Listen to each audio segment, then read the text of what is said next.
Character, like a tree, is shown by its fruit, said Epictetus. Tonight we expose 7 fruits that give women an instant read on the health of your roots. Red flags many men dismiss but women catalogue with near photographic recall. Watch until the final chapter so you can uproot the one trait poisoning your orchard. Then like, subscribe, and drop your story in the comments so the rest of us can sharpen alongside you.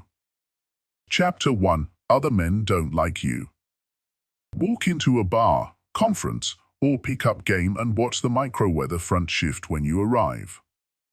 If most guys nod politely yet disengage, drift toward other circles, or plant themselves at distant bar stools, the room is telling on you before a single woman forms an opinion. Women read that tension as fluently as a sailor reads wind shifts. Long before they consider romance, they flag social anomalies for safety. A man routinely isolated by his own gender triggers inquiry. What contagion drives peers away? Does he gossip, sharing stories never authorized? Does he inflate victories until everyone else's achievements feel belittled? Does he undercut teammates so his success appears brighter by contrast? The Stoics warned that virtue must serve the polis or it curdles into vanity. Rome trusted a general only if his legions would bleed for him, not merely salute him. Likewise, a man worth following earns camaraderie, not coerces compliance. Begin diagnosis by soliciting unvarnished feedback from the bluntest friend you have. Ask why group chats go silent when you log on. Perhaps you humble brag until humility suffocates. Perhaps you monopolize conversations, turning shared banter into monologue. Perhaps you decline small favors because no one owes you, missing that mutual inconvenience cements loyalty. Take the critique without defense, not sting but inoculate. Resistance only reinforces the pattern you're aiming to break. Remedy starts with service, not strategy. Offer genuine compliments that spotlight effort over outcome. Your presentation landed because you simplified the data. Teach me that slide trick. Back friends' side projects, share their posts, show up to their art show, beta test their app. Arrive early to carry equipment at the charity 10K, volunteer for the tedious bracket math during Rec League playoffs, buy the first coffee round without Instagramming the receipt. These gestures reprogram group memory. Men trust action that costs comfort more than words that cost breath. Over time, loyalty begins endorsing you louder than self-promotion ever could.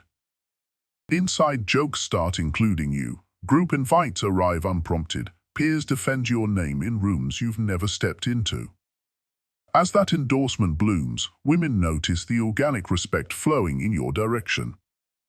They witness allies laughing without caution, accepting criticism from you without bristle, delegating tasks because your follow-through is proven. That dynamic signals something crucial. You handle power without abuse and failure without blame. She pictures future stress, newborn chaos, layoff shocks, cross-country moves, and deduces you won't fracture under pressure or isolate her with scapegoating. Green flags replace red ones. You become gravitational rather than repellent. Connection expands because the gatekeepers of peer evaluation have quietly stamped your passport. Remember, the goal isn't universal popularity. That's performative and exhausting. Even Marcus Aurelius acknowledged he couldn't please every senator. The goal is undeniable reliability among men who themselves are reliable. Let trust grow slowly like oak, not flare briefly like tinder. And guard the gains, show up on time, credit contributors publicly, criticize privately, withdraw from gossip the instant it surfaces. In the long run, the respect of solid men becomes compound interest on your character, and the women who witness it know exactly what kind of kingdom your leadership would build. Your social gravity then speaks before you do, bending conversation, opportunity, and romance into your orbit with no need for loud advertisement, only the silent endorsement of brothers who now choose to stand shoulder to shoulder instead of seat to bar stool away. Chapter 2. Your friends say a lot about you. You insist you're your own man, but women don't rely on proclamations, they study the humans orbiting you. Friends act like airport sniffer dogs. Whatever's buried inside your personality, they'll surface it. If your crew spends Saturdays mainlining conspiracy podcasts, burning student loan money on bottle service, and collecting situationships like limited sneakers, she will presume you either share those priorities or lack the backbone to demand higher standards. Marcus Aurelius warned that the soul takes the color of its thoughts, and modern behavioral science updates the axiom, we mirror the 5 people closest to us, adopting their risk tolerance, sleep schedules, spending habits, and relationship scripts. Order your circle with ruthless transparency. Do they read, invest, volunteer, train, practice hard truth over easy praise? Or do they trade gossip for currency and treat ambition like a punchline? If the latter, widen or upgrade the circle as deliberately as you'd upgrade a resume. Enroll in a mastermind where weekly hot seats force clarity on goals. Roll at a martial arts gym that demands humility under sweat and taps. Humility learned at choke point seeps into boardroom negotiations. Attend language exchanges. It's impossible to remain intellectually stagnant when you're stumbling through new tenses beside strangers. Offer hands at a food bank. The man who boxes produce beside retirees and refugees acquires perspective no algorithm can sell. Curate friendships with men obsessed with mastery and allergic to disrespect. Their weekend plans involve sunrise deadlifts, book swaps, side hustle brainstorms, and cooking challenges that end in shared dishes and sharper knives. Osmosis works in your favor. Their early wakes pull yours forward. Their calendar discipline bleeds into your time blocks. Their curiosity multiplies your reading list. When a woman steps into this ecosystem and finds wit without malice, ambition without desperation, hospitality without expectation, her nervous system exhales. She can enjoy conversation instead of scanning for hidden landmines, because your friend's demeanor whispers louder than any dating app bio. This man trades value with valuable people. His territory is safe ground. Social proof is magnetic because it isn't staged. She sees it when your friends brag about your integrity while toasting water at brunch, when they clap hardest for your promotion even if they're stalled. She notices reciprocity. You spot their lifts. They spot your startup pitch deck. You remember their mom's surgery date. They show up to paint your spare room. This living resume can't be faked. Chemistry and inside jokes expose authenticity like backlighting on counterfeit bills. Conversely, if your boys heckle waitstaff, laugh at misogynist memes, or vanish when checks arrive, she forecasts holiday dinners full of cringe and crises handled with spineless avoidance. Upgrading your circle isn't betrayal, it's renovation. You don't evict old friends for struggle, you invite them to rise. If they mock your new 5 a.m. training or budget spreadsheet, keep love but limit exposure. Loyalty without boundaries becomes self-harm. As your peer group elevates, your default standards rise too. Macro tracking feels normal, books finish faster, Friday nights pivot from clubs to cold plunge challenges. You accumulate tiny proof points, lower resting heart rate, higher credit score, notes app bulging with quotes instead of excuses. Those metrics travel with you on dates and interviews like invisible bodyguards. Remember, status signaling fails under scrutiny, but social ecosystems rarely lie. Anyone can rent a sports car for a day. No one can rent 5 high-caliber friends who vouch for his character on a random Tuesday. Therefore, curate patiently. Show up consistently. Offer value first, feedback on their podcast draft, rides to the airport at dawn, silence when they need it. Virtue compounded among allies becomes a fortress no rumor can breach. When she witnesses that fortress, she isn't wooed by flash but convinced by infrastructure. She knows storms will come, layoffs, funerals, market dips, and she's assessing whether your coalition will steady the sails or jump ship. Your answer lives in the caliber of men you shake hands with at sunrise. Choose them well, because your future partner is already taking notes. Chapter 3. Believing self-care is too feminine. There's a strain of counterfeit masculinity that still worships grit over grooming, as if dandruff-dusted shoulders prove resilience and a coffee-soured tongue testifies to hard work. Some men file their neglect under rugged and pin it to the chest like a merit badge. Wrinkled t-shirts show they're too busy conquering to fold. Split ends tell the world they're too focused to trim. Yet every sensory cue, greasy scalp, ragged cuticles, stale breath, registers not as toughness but as self-respect left unpaid. Women notice because biology trained them to gauge health and hygiene in milliseconds, but the Stoics would notice, too. Seneca wrote that the wise man cares for the body as a position, not an embellishment. If you can't maintain the visible vessel, why should anyone trust you with the subtler assets, promises, deadlines, emotional stability, a child at 3 a.m.? Flip the frame entirely. Grooming is not decoration, it's tactical readiness. The Roman legions sharpened swords and shined armor the night before battle, not to look pretty, but to ensure nothing snagged at the decisive strike. Your beard line is no different. When edges are crisp, you subconsciously assume a posture of order. Sloppiness, conversely, leaks into posture, diction, decision speed.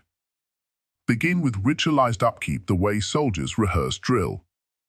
Pair Sunday laundry with a beard trim so the scent of clean cotton becomes a cue for fresh edges. Clip nails every Wednesday while a 20-minute podcast loads, tiny discipline nested inside learning. Embrace cold showers at dawn, not as macho bravado but as a neurological on-switch. 30 seconds of icy water spikes norepinephrine, tightens skin, and teaches the nervous system to meet discomfort without flinch, philosophy rendered visceral. Build a wardrobe that whispers competence instead of shouting trend. Choose neutral fabrics, Oxford cloth, merino, selvage denim, that you can repair instead of replace. A needle and thread in a drawer is a small act of sovereignty over consumer churn. Ironing becomes moving meditation, hiss of steam, sweep of cloth, wrinkle smoothing into line exactly as thought smooth under focused heat. Polish shoes even for casual errands, the minute it takes is a vow that every step you take will be deliberate, not dragged by inertia. These gestures are minimal inputs with maximal outputs. Strangers part for you in hallways, baristas straighten posture, airport security waves you through with fewer glances. People respond to order because it forecasts predictability in a chaotic world that feels like safety. The payoff in relationships is immediate. A woman leaning into conversation passes scent, texture, and attentiveness faster than her prefrontal cortex could translate. Clean breath and subtle cedar notes say you plan ahead, carry mints, honor the intimacy of shared air. Moisturized hands suggest you will hold hers gently rather than chafe. None of this is vain, it is strategic empathy, removing distraction so attention can settle on substance. Self-care signals you value the first territory you ever owned, your body, so she can trust you will value shared territories you may steward together, a mortgage, a project, a family. Most objections crumble under scrutiny. I don't have time means I don't prioritize. Your beard needs 5 minutes, your teeth 2, your laundry 20 in a machine that works while you plan tomorrow's wins. It's expensive misreads reality. Dollar Shave Club and a shoe brush cost peanuts compared to the compounded earnings of first impressions. It's for women ignores that Roman generals soaked in oils before council meetings, samurai scented their armor, and astronauts meticulously groomed before zero-gravity launches because stray stubble can clog equipment. Throughout history, men trusted with critical stakes kept their gear and bodies in prime shape. Treat grooming as part of your battle plan. Keep a DOP kit ready for travel. A man who lands smelling fresh after red-eye flights intimidates competitors panting behind mouthwash masks. Maintain a quarterly dental cleaning schedule. Oral health correlates with cardiovascular health and confidence in public speaking. Log haircuts on your calendar like oil changes. Retake cologne sparingly, one daytime, one evening, so scent anchors memory without overwhelming. These practices free cognitive real estate, You never scramble for a clipper or wonder if you're presentable. You simply are, every day. And when discipline falters, because it will, reframe lapses as data, not disqualifiers. Miss a trim? Note the friction it caused: itch, distraction, self-conscious photos. Let the discomfort fund future commitment. The Stoics preach daily review. Examine where you fell short, outline corrections, sleep clean of regret. Grooming fits the same ledger. In the end, self-care is not feminine, it's foundational. It undergirds credibility the way a keel steadies a ship. From pause to posture, order radiates outward, reducing barriers, accelerating trust, expediting opportunity. The man who respects his reflection trains the world to respect him before he speaks a word. And that clarity is as masculine as tempered steel, quiet, polished, and ready for whatever the day demands. Chapter 4. Can't take a joke for overreacting. Playful teasing is social jazz, call and response in unpredictable riffs that test whether two minds share rhythm. It's a handshake of wit, a sparring session where nobody bleeds. But if every quip lands like shrapnel, if the mildest sarcasm detonates into lectures about respect, if you correct harmless hyperbole with dictionary citations, you don't just kill the joke, you drain the room of oxygen. People grow quiet, recalibrate their words, and shift from relaxed conversation to hostage negotiation. Women read thin skin as a flashing omen. If he bristles over a pun, what happens when real tension hits?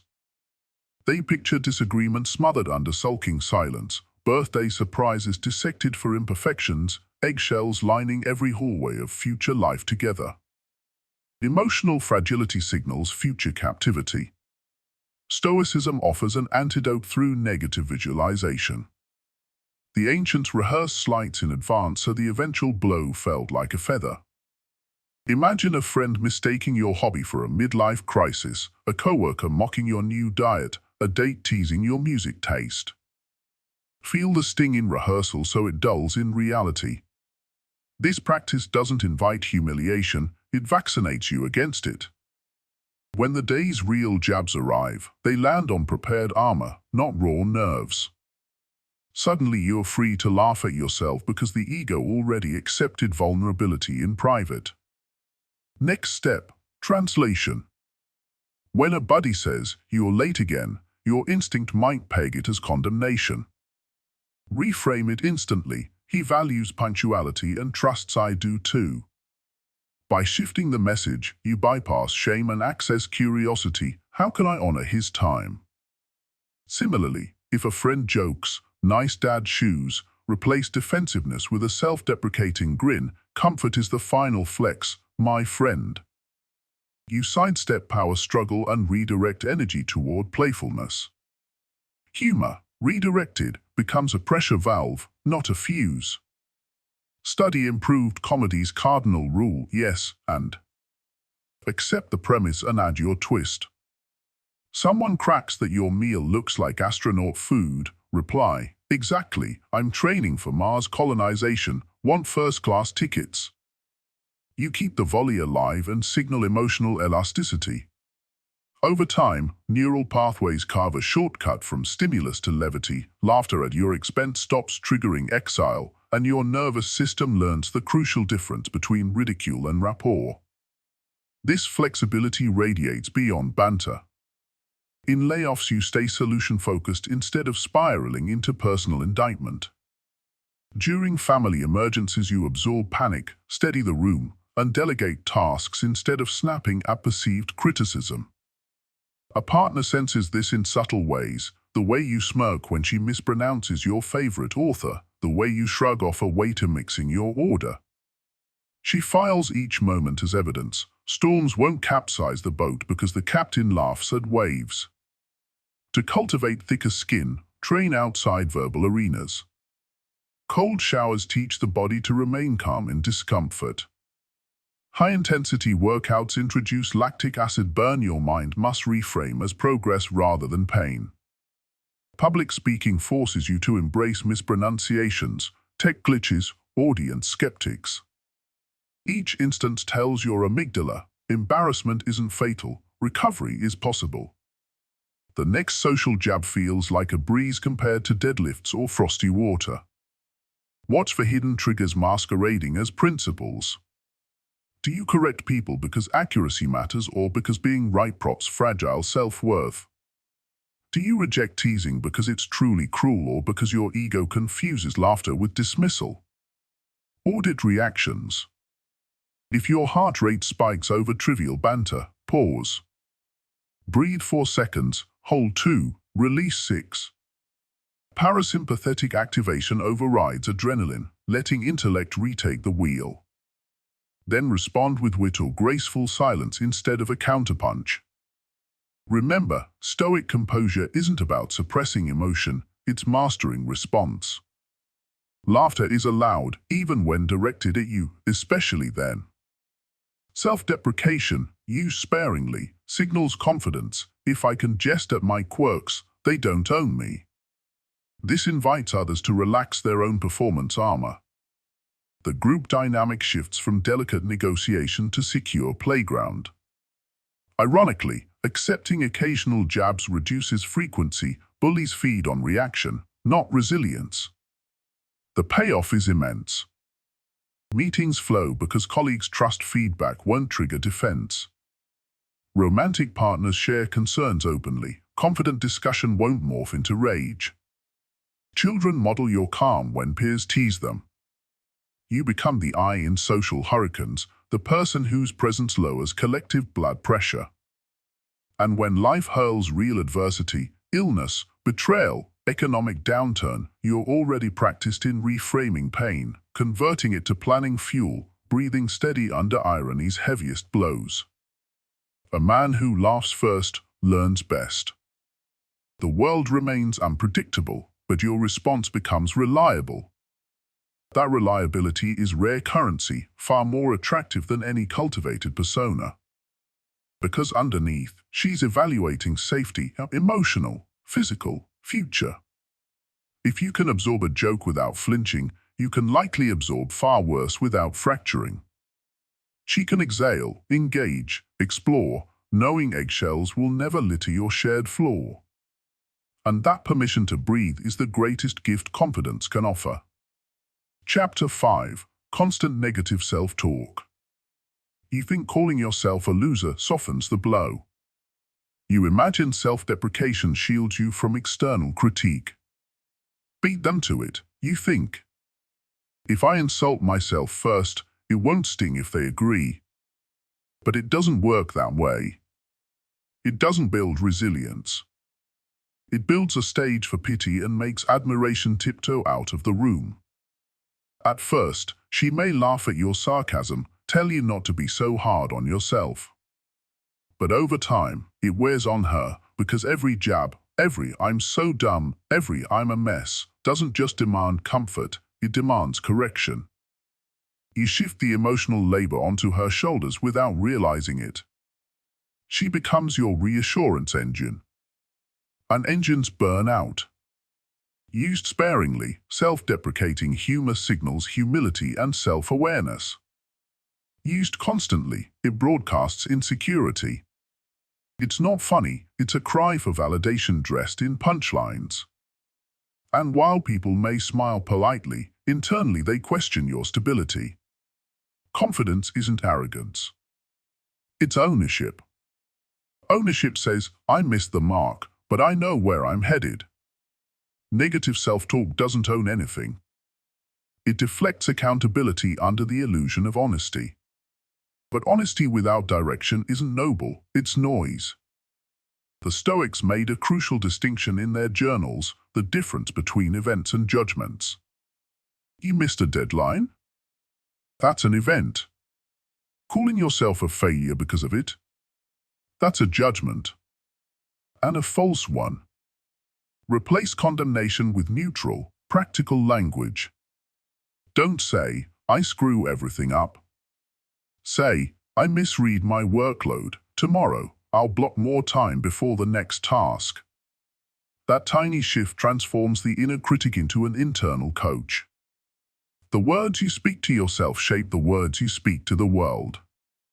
And the world, especially those closest to you, listens closely to how you talk to you. Here's the twist: your inner dialogue becomes the narrator of the relationship. She hears how you refer to yourself. That voice becomes the ambient tone in your shared space. If it's bitter, insecure, self-punishing, she feels it like mold in the walls. Even if she loves you, she'll eventually find herself shrinking around you. She'll second-guess sharing her wins because she knows they might highlight your defeats. She'll feel obligated to reassure you rather than simply enjoy you. That's not connection, it's caretaking. And no woman wants to parent the man she's supposed to partner with. Begin the correction by tracking your wins. Not the massive ones, just small moments that reinforce self-trust. Write them down nightly. I completed all my tasks today. I handled that tough email with clarity. I stretched for 10 minutes instead of skipping again. These are micro-deposits into a self-esteem account most men never bother to fund. Over time, this account compounds.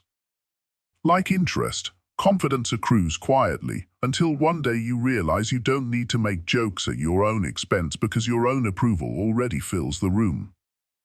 Your default voice doesn't have to be loud or boastful. In fact, true inner confidence is usually silent. You just stop punishing yourself for being imperfect. You stop reacting to failure with shame and start responding with adjustments. When this shift happens, people notice. You no longer search their faces for approval, you project calm, stable presence. Your woman senses you're no longer internally bleeding, which means she doesn't have to bandage you every time you fumble. She can be with you, not managing you. Silencing your self-doubt doesn't mean silencing introspection. It means removing cruelty from reflection. You still analyze, still aim higher, but without dragging your character through the dirt for every miss. This kind of internal sovereignty is magnetic because it feels abundant. It doesn't pull others into your emotional gravity. It offers shelter instead of need. The next time you misspeak, forget something, fail publicly, pause. Replace "I'm such an idiot" with "I didn't prepare enough." Next time, "I'll prep early." Say it aloud. Feel the difference. One version saps you, the other recruits your effort for round two. That's the Stoic move: see clearly, respond deliberately, never let shame run the controls. This isn't easy. If you practice negative self-talk for years, silence may feel unfamiliar. But the same neural pathways that fed criticism can now feed clarity. It starts with language, continues with repetition, and ends with presence, the kind that enters a room without apology or bravado. When you drop self-attack, your posture shifts. Eye contact strengthens. Shoulders settle. Conversations expand. People trust you not because you're perfect, but because you're steady. Steady men don't waste bandwidth on beating themselves up. They take feedback, refine, and re-engage. So kill the script that says self-loathing is humility. It's not. It's laziness wearing the mask of modesty. True humility is knowing your limits and improving them, not narrating them with flair. Trade your inner heckler for an inner craftsman. Trade sarcasm for quiet competence. Trade pity for earned presence. And watch what happens, not just in how others treat you, but in how you begin to treat yourself. That's when everything else starts to rise with you. Chapter 6: Financial Irresponsibility. Flex culture is a coliseum where modern gladiators duel with credit limit swords. You stride in wearing shoes financed at 27% April, toss keys to a leased car whose monthly payment rivals a mortgage, brandish a phone you've needed for its cinematic lenses, never mind the balance that still lingers from last year's upgrade. Social media applauds for a moment, algorithms shower dopamine, and then the arena lights dim. All that remains is a statement date when applause converts to invoices. Every swipe, brunch mimosas, midnight DoorDash, impulsive crypto bets you only half-researched, becomes a tiny IOU staple to your future. The compounding interest doesn't just drain money, it leaches self-direction. Whenever you let balance snowball, you auction hours you haven't even lived yet. Debt bends backbones. You bite your tongue around a toxic boss because that paycheck funnels straight to minimum payments. You skip routine dentist visits because deductible funds are already pledged to late fees. You sideline entrepreneurial dreams, not for lack of talent, but because interest owns your calendar's best seasons. Women don't decode finances the way men imagine. They care less about flashy purchase power and more about signal stability. Can you weather downsizing, emergency surgery, the month your newborn spikes a fever and you stay home? Reckless spending forecasts emotional chaos. If you can't balance a checking account, how will you balance competing family needs or investment risks? Money, in her mind, is an X-ray of judgment. And judgment is what stands between a household and mayhem. Stoic philosophy reframes frugality as strategic dominance over circumstance, not miserly self-denial. Marcus Aurelius wore a simple cloak despite unimaginable wealth because simplicity immunized him against craving. The moment you treat cash as a servant, not a spectacle, temptation loses its bite. Begin with radical transparency. Inventory every liability, student loans, auto financing, credit cards, buy now pay later skeletons. Note interest rates beside each in red ink so the numbers shout. Many men never meet their debt head-on. They glance at balances like they glance at horror movie trailers, just enough to feel scared, never enough to confront. You can't conquer what you won't inventory. Next, draft a zero-based budget in which every incoming dollar enlists. Essentials first: housing, food you actually cook, bare-bones transport, insurance. Then an emergency buffer, call it calm money. Even $50 each check stacking into a separate high-yield account is a psychological moat. Automate that transfer the morning your salary lands so discipline isn't left hostage to late-day fatigue. After the moat, tackle highest interest debt in avalanche fashion, or smallest balance first if you need morale wins. Just keep momentum visible.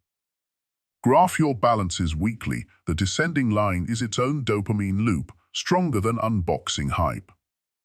Adopt a hard 48-hour quarantine for non-essential wants. Desire spikes like fireworks the moment a marketing email pops or a buddy flaunts new tech. Let that flare burn out behind glass. If, after 2 sunrises, you still want the item, research used prices, resale value, and maintenance cost. Often the lust has vanished, or the rational math proves the urge untenable. When purchase passes that filter, pay cash, digital or physical, and log it in your budget app under intentional joy. This simple waiting ritual separates you from a civilization marinated in impulsivity. Redirect liberated cash toward assets that toil while you sleep. Broad market index funds reinvest dividends for decades. Skill courses elevate hourly rates. Durable tools birth side income. Camera gear for freelance shoots. A 3D printer that cranks prototypes. Software that automates client work. Every asset raises earnings ceiling or lowers living floor. Keep symbols of progress tangible. Screenshot brokerage upticks. Photograph gear neatly stored. Tally passive revenue monthly. Visible evidence encourages consistency the way gym mirrors reward hypertrophy. Financial order radiates subtle indicators women track instinctively. A rising credit score shows delayed gratification. A stocked emergency fund whispers safety. The ability to tip generously without flinching signals abundance mindset, not scarcity panic. She measures margins, the buffer when layoffs hit, the slack to book spontaneous travel, the grace to aid family, more than she weighs raw income. Plenty of 6-figure earners live in constant debt stress, plenty of modest earners build latitude through disciplined spending. but dividends extend beyond attraction. Fiscal clarity grants moral autonomy. You can refuse shady clients because payroll doesn't own your conscience. You can leave a job misaligned with values knowing 3 months of costs are parked in the high-yield moat. You can fund charity campaigns or surprise your parents with a paid-off loan, acts of generosity impossible when your cash flow is hostage. Freedom is rarer than any logo T could broadcast. It demands silence, no horns blare when overdraft fees disappear, but its presence transforms posture and lowers resting heart rate. Expect friction. Friends locked in consumer hamster wheels may laugh at your decade-old sedan or home-brewed cold brew. Let them. When recession headlines spike and layoffs strike, watch conversations change. The same friends will privately message for budgeting templates, credit repair advice, or a short-term loan just until things stabilize. Help if you can. Generosity completes the Stoic loop, but remember their crisis was optional, yours was prevented by quiet math executed nightly while others scrolled. Guard against lifestyle creep, the stealth tax on progress. Each raise arrives with marketers whispering you've earned an upgrade. Before celebrating, double your emergency buffer ratio, then allocate half the increase to investments. Rewards are fine, just let them live beneath earnings, not level with them.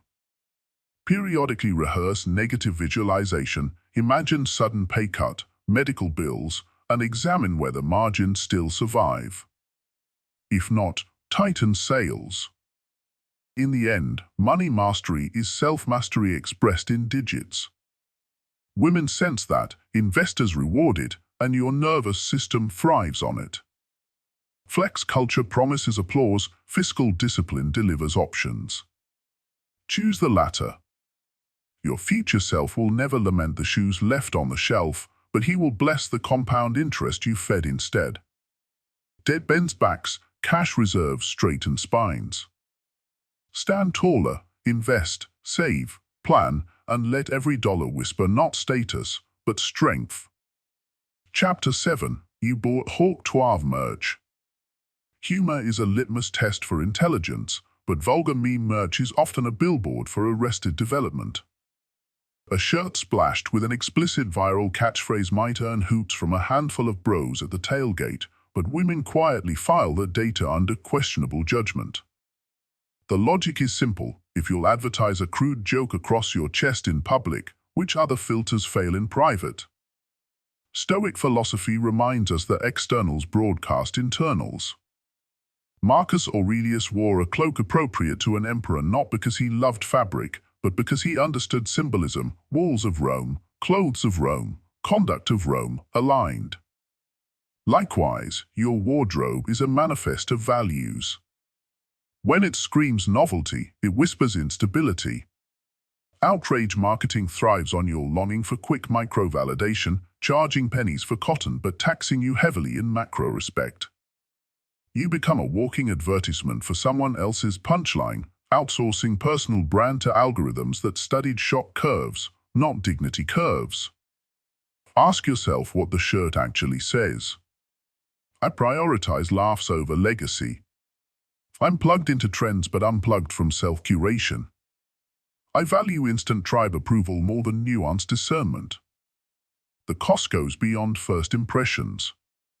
Rooms where capital circulates, boardrooms, venture coffees, community committees read attire as shorthand for risk. A man comfortable with vulgar slogans is assumed comfortable with sloppy pitches, questionable compliance emails, maybe a lawsuit-worthy tweet. Even if the inference is unfair, perception still shapes opportunity. Women in particular watch for these tells because humor is a preview of worldview. If your baseline is raunch, what happens under stress? Will you default to crassness during serious moments, meeting her parents, negotiating life decisions, comforting her grief? The fix is curation, not censorship. Reserve edgy humor for private circles that already trust your nuance and can reciprocate context. In public, Cultivate wit that elevates rather than depreciates, a clever turn of phrase, observational irony, a self-deprecating story that lands without collateral damage. Swap novelty tees for quality basics, Oxford cloth, merino blends, raw denim, garments that age with you instead of aging you. Tailor them. Fit conveys more originality than any meme. If you crave statement pieces, let them be subtle, a lapel pin symbolizing a cause you back, a bracelet from a mountaintop trek, footwear that hints you run trails at dawn. Those details invite real questions. What charity is that? You climbed where, instead of triggering eye rolls or quick mental exits. What surprises many men is that foregoing cheap laughs doesn't mute personality, it amplifies it. When your shirt no longer performs comedy, your words must carry the humor. You'll craft sharper jokes, refine timing, read audiences. That effort deepens conversational agility and signals maturation. When she sees you forego easy clout for enduring poise, she intuits discernment, a man aware of context, capable of curating image rather than surrendering it to trending algorithms. Over time, doors that remain shut to the meme billboard version of you will creak open, mentorship lunches, higher caliber dating pools, speaking invites where subtle wit lands 10 times harder than shock punchlines. The t-shirt momentarily pools chuckles, cultivated humor sustains respect. Choose the latter and become a man whose laughter strengthens the room instead of shrinking it. Marcus Aurelius reminded himself each dawn, if it is human, I can improve it. The 7 flags we unpacked are painfully human, but they're also fully reversible. Tonight, choose one thread to snip, swap the meme tee for a clean Oxford, set a spending freeze, lace up for a sunrise run, whatever strikes deepest. Drop your pledge in the comments so this community can keep the pressure honest. Hit like if the mirror stung productively, and subscribe so next week's Stoic drill meets you mid-stride rather than standing still. Every small repair you make rewrites the story women, and more importantly, you tell about the man in the mirror. Trade red flags for green lights, and I'll see you at the next mile marker.